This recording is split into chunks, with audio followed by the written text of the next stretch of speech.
bédon. Bon pour le bédon. OK. Moi, ça fait un petit bout de temps que je n'ai pas fait. Le thé, c'est un peu rouillé, mais on va le débrouiller ensemble. OK, le bouillon, passez à la carte. 3 fourchettes, génial. Ensuite, animal. 3 fourchettes, idéal. Ensuite, estival. Yes, I! Nous voici de retour pour une 6e capsule biologique dans la série sur les grandes familles de plantes à fleurs. On en a fait plusieurs jusqu'à maintenant. La semaine passée, on a parlé des brassicacées. On disait que c'était des légumes soufrés. Pas qui souffrent, mais qui contiennent du soufre. Et cette semaine, on va vous parler d'une autre famille de légumes soufrés, les Alliacées. Les Alliacées sont une famille de plantes à fleurs herbacées monocotylédones qui contient environ 800 espèces. Les principales que vous connaissez, ce sont les oignons, l'ail, le poireau, il y a la ciboulette qui nous manque et les échalotes. Ces légumes-là, comme les brassicacées, contiennent beaucoup de soufre et contiennent des substances qui les rendent très piquants, très forts, ce qui fait qu'ils sont assez puissants et naturellement antibactéricides et fongicides. Ils sont cultivés depuis des millénaires. Dans l'Égypte antique, dans la Mésopotamie, on cultivait déjà les oignons et l'ail et leur vertu était déjà connue comme une vertu médicinale très puissante.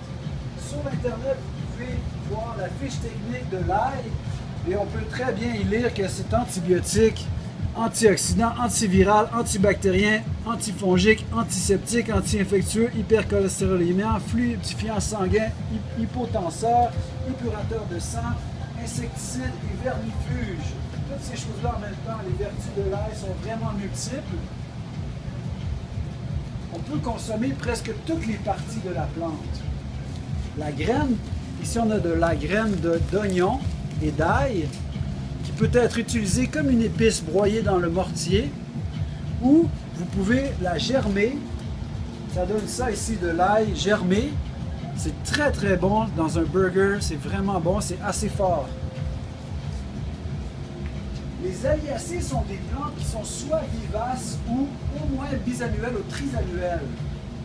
Un oignon, c'est une plante trisannuelle. Quand on plante une graine d'oignon comme ça, on obtient un jeune oignon vert comme ça. Ce que vous connaissez sous le nom des échalotes, c'est en fait des oignons verts, aussi connus sous le nom de la ciboule en France. La ciboulette, c'est une autre variété vivace qu'on n'a pas ici malheureusement. Ciboulette, petite, ciboule comme Hachette, petite H, etc. Et si à l'automne on récolte un oignonnet, un petit oignon comme ça à peu près, on peut le replanter et l'année suivante obtenir un gros oignon. Il y a plusieurs variétés d'oignons. En général, les oignons vont faire leurs fleurs à la 3e saison, mais il y a des variétés d'Alliacées comme l'ail qui, elles, vont fleurir à la 1re saison. En général, on consomme le bulbe, mais on peut consommer la sommité florale et la tige comme la fleur d'ail ici, très très bon, comme de l'ail. Ou on peut consommer la tige comme dans le poireau, qui ne fait pas vraiment de bulbe. Différentes variétés d'oignons, les oignons jaunes que vous connaissez, les gros oignons espagnols. Étonnant qu'on ait des aussi gros oignons comme ça, fraîchement récoltés de la ferme, c'est vraiment beau. Il y a des oignons blancs, des oignons rouges, il y a plein d'autres variétés qu'on n'a pas ici. Mais si vous ne connaissez pas les échalotes, ça c'est vraiment quelque chose à découvrir parce que ce sont comme des petits oignons qui sont encore plus sucrés et encore plus intenses en saveur. Alors de l'échalote hachée, c'est vraiment un must dans la gastronomie à voir ça. Et je vais vous montrer comment hacher l'échalote. Le poireau, c'est essentiel pour faire du bouillon de légumes et faire de la bonne soupe. Toutes les parties se mangent. Et ensuite de ça, on fait plein de produits transformés. C'est impensable de faire une recette à base de légumes sans mettre des oignons ou de l'ail. Si on fait une bonne soupe, ça prend des oignons. Une crème de brocoli faite au magasin ici, c'est sûr qu'il y a des oignons dedans. Une ratatouille, c'est sûr qu'il y a des oignons dedans. De la ferme La Vallée des Prairies, On a de l'oignon confit et de la poudre d'ail faite localement ici. Des produits exceptionnels que vous devriez essayer. Les aliacés sont une base importante de notre fameux kimchi. On met de l'ail et de l'oignon dedans et c'est ça qui donne la saveur. Un nouveau produit qu'on a découvert récemment, de l'ail noirci, un procédé de vieillissement qu'on fait fermenter l'ail à une certaine température qui fait qu'elle devient noire et elle développe un goût caramélisé de balsamique sucré et apparemment elle développerait aussi en même temps toutes sortes d'antioxydants. Alors quelque chose à découvrir, l'ail noirci produit de l'île d'Orléans. Les trucs culinaires que je veux vous montrer, comment hacher les oignons. Comment éplucher l'ail.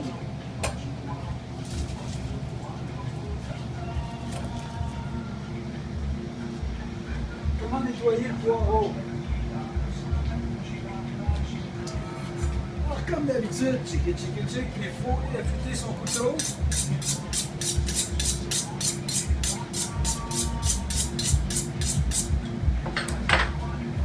Arranger un oignon, c'est pas très compliqué. On coupe le haut, la tête, on fait une petite incision pour pouvoir enlever la première couche. C'est sûr que ça fait pleurer, c'est les émanations de soufre et de toutes sortes de substances irritantes. Quand on n'est pas habitué, on en pleure un coup. Mais ça vaut la peine, c'est tellement savoureux. Pour hacher un oignon finement, vous allez trancher verticalement en laissant une partie attachée. Vous allez ensuite venir trancher horizontalement en faisant très attention d'un mouvement de scie sans appliquer trop de pression parce que là vous coupez vers vos doigts, c'est très dangereux. Donc très peu de pression et mouvement de scie. Trancher horizontalement et verticalement, ça se tient, c'est encore attaché ensemble. C'est ce qui fait qu'on peut venir et faire hacher un oignon très finement comme ça.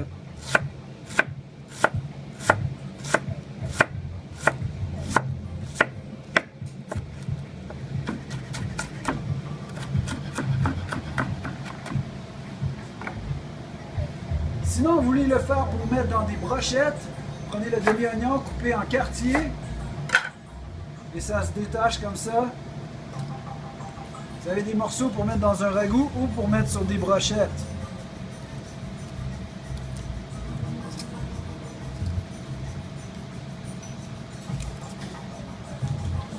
Une échalote, ça va se travailler exactement de la même façon, sauf qu'avec les échalotes, souvent, il y a plusieurs sections. On a une belle couleur rosée.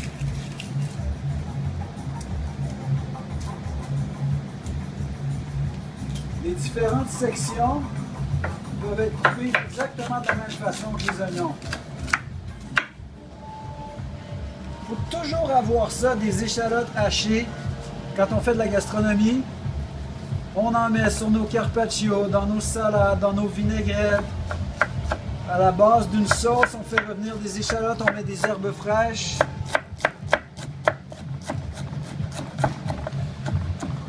Très très savoureux les échalotes, encore plus que les oignons, c'est beaucoup plus sucré aussi.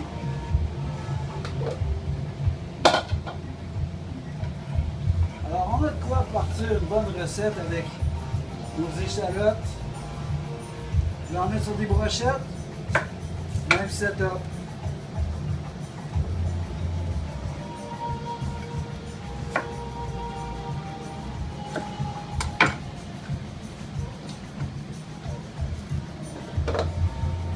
On fait de la mise en place, c'est presque à la base de n'importe quoi qu'on veut cuisiner.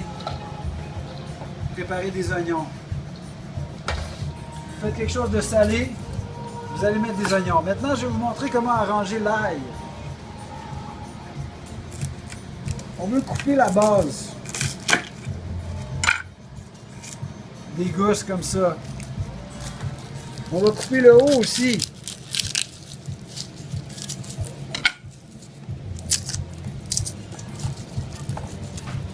Quand ça c'est fait,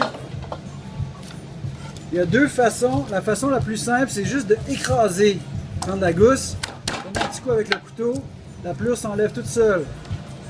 Je vais vous donner un conseil avec l'ail. Moi, j'aime pas les presse-ail parce que je trouve que le fait d'écraser l'ail mécaniquement, ça change la nature chimique de l'ail, ça change le goût, spécialement pour l'ail cru. Si vous voulez mettre de l'ail cru dans une recette, je vous recommande de le râper finement ou de le hacher de la même façon que vous avez fait l'oignon. Vous pouvez hacher l'ail finement comme ça. D'un côté, vous avez un côté plat. On change de côté. On y va dans l'autre sens comme ça. Un must dans presque toutes les cuissons, un petit peu d'ail, les sauces tomates, les vinaigrettes. L'ail n'aime pas la cuisson longue. Mettez l'ail en fin de cuisson. Maintenant, je vais vous montrer un petit truc spécial si jamais vous devez éplucher une grande quantité d'ail. Parce que vous voulez faire un potage pommes de terre et ail, c'est très bon. C'est un truc que j'ai découvert récemment. On va prendre les gousses d'ail et on va les brasser vigoureusement dans un pot. Tout séparé avec le haut et le bas coupé.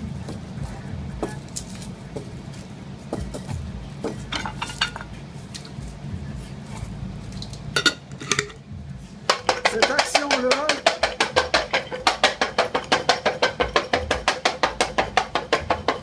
assez longtemps pour se rendre compte que notre ail est épluché.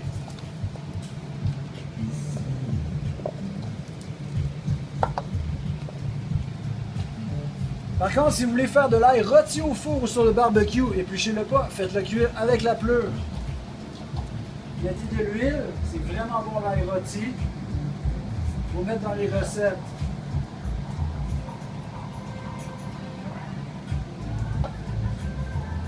Bon, ils ne sont pas tous épluchés, mais quand même, on a sauvé du temps un peu. Si vous vouliez en faire une assez grosse quantité, ça serait vraiment ça la technique.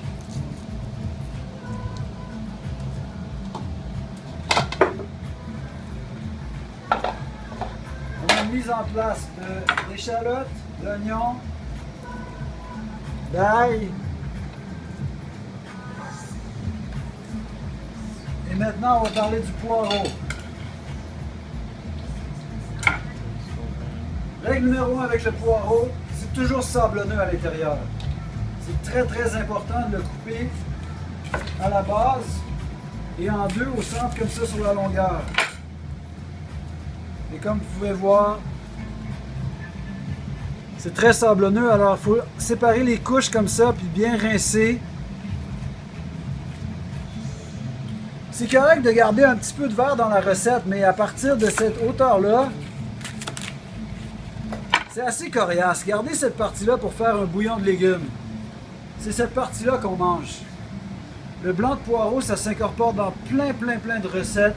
Ça fait un excellent potage. C'est excellent grillé, braisé, cru de toutes sortes de façons. Ne pas jeter, réservé pour le bouillon. Par contre, je ne vous conseillerais pas d'utiliser les pelures d'oignons comme ça dans un bouillon de légumes. Ça va donner trop d'amertume. Le blanc de poireau se traite essentiellement de la même façon que l'oignon pour hacher. C'est en couche. Il n'y a pas besoin de le couper à l'horizontale, celui-là.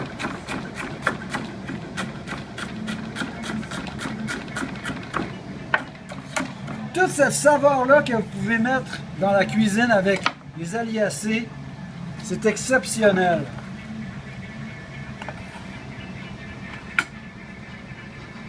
Alors pourquoi on veut les inclure? À cause de leur vertu médicinale, à cause de leur saveur incroyable, à cause de leur rusticité de culture dans notre climat. C'est incontournable. Dans l'Antiquité, c'était essentiel d'avoir ces légumes-là pour garder l'alimentation salubre. On mettait des oignons et de l'ail dans la cuisine pour ne pas s'empoisonner parce que c'est naturellement antimicrobien. C'est encore vrai aujourd'hui. La fleur d'ail, en saison présentement, vous allez l'utiliser comme de l'ail. Vous allez la faire rôtir, griller, manger cru, faire du pesto avec. Avec le temps, elle va ouvrir. Faire un bouton floral comme ça. Le bouton floral est comestible aussi. Toutes les parties de la plante sont comestibles. Alors, je vous encourage à prendre avantage des bienfaits des Aliacées et à essayer les produits transformés où vous pouvez faire vous-même vos propres oignons confits.